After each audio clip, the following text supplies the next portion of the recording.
Ljudi, Marta Games HD ovdje. Danas ću vam pokazati kako staviti snimak na YouTube. Znači uđete u YouTube.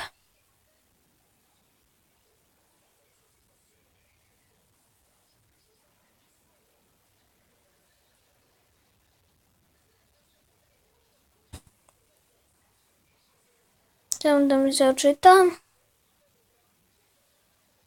Znači uđete ovdje. I onda moj video snimci. Onda ovako vidite ovdje kao i tu pricnete. Znači dokumenta je to i ovdje pricnete bla bla, uđete u koji hoćete snimak. Ovdje možete da ga poslušate. Ovdje napišete naslov, opis videa, idete dalje.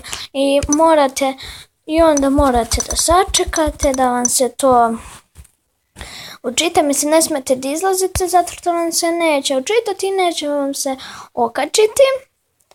I to bi bilo to za ovaj video. Vidimo se u sljedećem videu. Lajkujte, dislajkujte, šerite, subscribe i čao.